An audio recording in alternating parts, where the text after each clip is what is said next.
ওকে। So আম আ ওকে, so আজকে mainly আমি কথা বলবো আমার সিএফএ অ্যাক্সেস স্কলারশিপ পাওয়ার যে এসেটা ছিল সেটা নিয়ে। আই হোপ যে এটা অনেককে হেল্প করবে পরবর্তীতে স্কলারশিপটার এসে লেখার জন্য। সো মেইনলি এখানে 300 ওয়ার্ড লিমিট আছে, 300 ওয়ার্ড লিমিটের ভেতরেই এসেটা আসলে লিখতে হয়। সো আমার এসেটা আসলে লেগেছিল 290 ওয়ার্ড পর্যন্ত গিয়েছিল আমার এসেটা। সো আমি এখানে প্রথমে আমার এসেটা বেশ কিছু ধাপে ভাগ করেছি যাতে বুঝতে সুবিধা হয়। সো ইনিশিয়ালি ফার্স্ট প্যারাতে আমি যেটা বুঝাইতে চাইছি যে আমার ইন্টারেস্টটা কোথা থেকে এসেছে ফাইন্যান্সের প্রতি। আমি পুরো এসেটাই একটা রিলেটিভ ওয়ে এবং একটা স্টোরি টেলিংটা ক্লিয়ার রাখতে চেয়েছিলাম। সো আমি কোনো আনএক্সপেক্টেড অর আদার্স কোনো ইনফরমেশন বেশি ঢুকাই নাই, খুব সিম্পলি কথাগুলো তাদেরকে বলতে চেয়েছি এবং যেটা আন্ডারস্ট্যান্ডেবল এবং ইজিলি তারা রিলেট করতে পারে। সো ইনিশিয়াল লেভেলে আমি যেটা বলেছিলাম যে আমার বাবার বিজনেস সম্পর্কে আমি একটু বলেছিলাম যে আমার বাবা ইনভেস্টমেন্ট সেকশনে কী ভুল করেছিল, তা সে প্রপার ইনফরমেশন না নিয়ে কীভাবে তার ইনভেস্টমেন্টটা নিয়েছিল তার বিজনেসের জন্য। সো এরপরে এই ভুল ইনভেস্টমেন্টের জন্য কী কনসিকুয়েন্সেসগুলো আমাদের ফ্যামিলিতে এবং আমার বাবার বিজনেসের উপরে আসে সেটা আমি শো করার চেষ্টা করেছি। এবং এখানে আমি শো করানোর চেষ্টা করেছি যে এই আমার বাবার ভুল ডিসিশনটা এটা প্র্যাকটিক্যালি আমাকে যে জ্ঞানটা দিয়েছে, যে এক্সপিরিয়েন্সটা দিয়েছে, সেখান থেকেই আসলে আমার এই সিএফের আমার স্পেসিফিক্যালি ফাইন্যান্সের প্রতি ইন্টারেস্টটা এবং রেসপন্সিবিলিটিটা ইনক্রিজ হয়েছে। সো এখানে আমি আমার ভিউটা বোঝানোর চেষ্টা করেছি ইনিশিয়াল লেভেলে। এবং সেকেন্ডলি আমি চলে গিয়েছি আমার ফাইন্যান্সিয়াল রেসপন্সিবিলিটি অ্যান্ড ইথিক্স।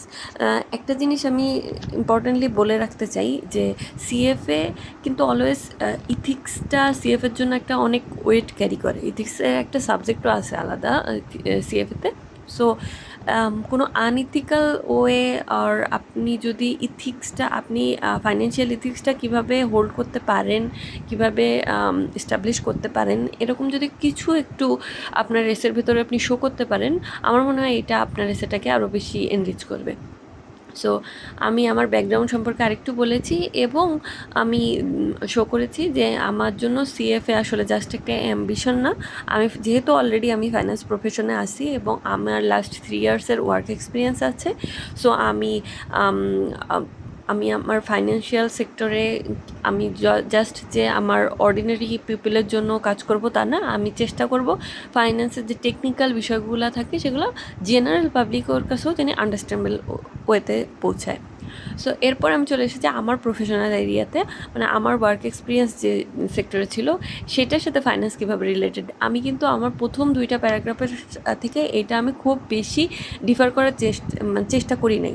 আসলে সিভি তো তাদের কাছে অলরেডি একটা চলেই যাবে। আপনি যখন ফর্মটা ফিল আপ করবেন তখন আপনার প্রফেশনাল ব্যাকগ্রাউন্ড, এডুকেশনাল ব্যাকগ্রাউন্ড তারা নিয়েই নিবে। সো আপনি যদি এখানেও এসে আপনার প্রফেশনাল এক্সপিরিয়েন্স সম্পর্কে বলতে থাকেন তাহলে আসলে তারা রিলেট করবে না। ফর এক্সাম্পল আপনি কোনো একটা ব্যাংকে আছেন কয়েক বছর, অথবা কোনো একটা ইনভেস্টমেন্ট অ্যাসেট ম্যানেজমেন্ট কোম্পানিতে আছেন আপনি, অথবা আপনি কোনো এফএমসিজি কোম্পানিতে আছেন। আপনি যদি সেটা সম্পর্কেই বলেন, সেখানে আপনি কি করেন এটাই বলেন, এটা তাদের জন্য রিলেটেবল হবে না। আপনাকে বলতে হবে যে আপনি সেখান থেকে কী শিখেছেন। আপনি বলতে পারেন আপনি সেখান থেকে কী শিখেছেন এবং আপনি ইন জেনারেল পাবলিকের কাছে কী সার্ভিস প্রোভাইড করতে পারেন ফাইন্যান্সিয়াল সেক্টরে। সো এখানে আমি যে জিনিসটা বলার চেষ্টা করেছি সেটা হচ্ছে আমি ক্রেডিট রেটিং কোম্পানিতে ছিলাম, ওখানে বিভিন্ন রিপোর্ট হয়। সো এসএমইর রিপোর্টগুলোতে যারা টেকনিক্যাল ওয়ে বুঝে না ফাইন্যান্সের, তারা হয়তো চিন্তা করে যে আমার ব্যাংকে 9 কোটি টাকা আছে, 10 কোটি টাকা আছে, তারপরেও কেন আমার ফাইন্যান্সিয়াল রেটিং এত কম আসলো। সো তাদেরকে আমাকে ক্লিয়ারলি বুঝানো লাগছে। আমি চেষ্টা করছি তাদের সাথে ক্লিয়ারলি কমিউনিকেশন রাখতে, ইজিলি কমিউনিকেশন রাখতে, কোনো টেকনিক্যাল ওয়ার্ড বাদে কোনো ইজি ওয়েতে। মানে তারা যেহেতু তাদের ব্যাকগ্রাউন্ড ফাইন্যান্স না, সো তারা বুঝবে না যে আপনার কারেন্ট রেশিও এরকম কিংবা আপনার অপারেশনাল ক্যাশ আসতেছে না, এগুলো তারা বুঝবে না আসলে। সো তাদেরকে ইজি ওয়েতে তাদেরকে বোঝানোর চেষ্টা করেছি। সো এই বিষয়টা আমি এখানেও তুলে ধরার চেষ্টা করেছি জাস্ট একটা লাইন দিয়েই, হ্যাঁ? আমি একটা বিষয় দিয়ে আমি বোঝানোর চেষ্টা করেছি এবং আমি এই জিনিসটাকে আমার যে ফার্স্ট প্যারাগ্রাফটা, মানে আমার ফার্স্ট প্যারা যেটা ছিল, আমার বাবার যে সমস্যাটা হয়েছিল যে সে ইনভেস্টমেন্টের লোন রিলেটেড যে বিষয়টা বুঝে নাই, সেটা আমি এখানে রিলেট করেছি যে এই রকম সমস্যায় যাতে আমার সাথে কেউ না পড়ে, মানে আমি চেষ্টা করেছি আমি যার সাথে এই কমিউনিকেশনগুলো করব ক্লিয়ার একটা কমিউনিকেশন রাখতে। সো সেটা আমি এখানে মেনলি শো করেছি এবং ফাইনালি লাস্ট প্যারাগ্রাফে আমি আমার নিজের নিড এবং আমার ক্যাপাবিলিটি শো করেছি। এখানে আমি আমার ক্যাপাবিলিটিতেও আমি ফাইন্যান্সিয়াল ইথিক্সটাকে খুব বেশি মূল্যায়ন করেছি। এটাই ছিল আসলে আমার ওভারঅল এসে, যেটা আমাকে সিএফএ অ্যাক্সেস স্কলারশিপ পেতে হেল্প করেছে। আমি চেষ্টা করেছি বিষয়টা সিম্পলি কানেক্টিভ ওয়েতে এবং